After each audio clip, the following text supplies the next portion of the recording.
सिर्फ 1 मिनट में चेक करते हैं कि आप में कोर्टिसोल बहने का पैटर्न आखिर चल क्या रहा है।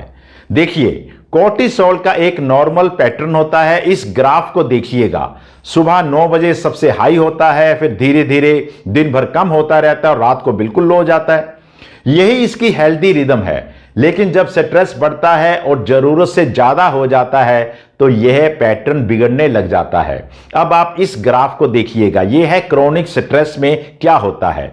दिन भर हाई रहता है, एंजाइटी और चिड़चिड़ापन बड़ा रहता है, ज्यादा खाने को मन करता है, नींद कम आती है। अगर आप सारा दिन आराम से नहीं रहते हैं तब आप में यह पैटर्न काम कर रहा है, यानी कि स्ट्रेस का जो हार्मोन है कोर्टिसोल वो दिन भर बड़ा रहता है, वो आमतौर पे कम नहीं होता है जो उसे कम होना चाहिए। अगर ये पैटर्न लंबे समय तक चले, यानी कि आपका स्ट्रेस लेवल सारा दिन ऊंचा रहे और ऐसा लंबे समय तक चलता रहे तो आपको क्रोनिक फैटीग होने लग जाती है, थकान रहने लग जाती है। इस ग्राफ से समझिएगा, सुबह तो हाई रहता है लेकिन दोपहर के बाद अचानक ये लो हो जाता है और आप में एनर्जी क्रैश हो जाती है, थकान और सुस्ती आ जाती है। मतलब सुबह आप ज्यादा स्ट्रेस में रहते हैं और शाम को धड़ाम से बिल्कुल नीचे आ जाते हैं। अगर आप तब भी अपने स्ट्रेस को मैनेज नहीं कर पाते हैं और इग्नोर करते रहते हैं तो फिर बर्नआउट हो जाता है, आप थक जाते हैं।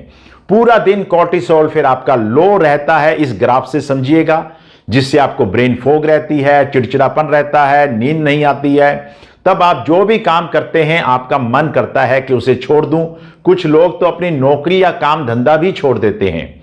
अब इस कोर्टिसोल के इस पैटर्न को समझिएगा, आज की यंग जनरेशन में ऐसा ही हो रहा है। इस ग्राफ से समझिएगा, रिवर्स रिदम, जिसमें रात को कोर्टिसोल हाई हो जाता है, इसलिए रात को माइंड एक्टिव रहता है, नींद नहीं आती है, इसे वाइड बट टायर्ड कहते हैं। सुबह फ्रेश नहीं उठते हैं, सुस्ती रहती है। तो अब आप बताइएगा कि इन 5 पैटर्न में से आप किस पैटर्न के व्यक्ति हैं।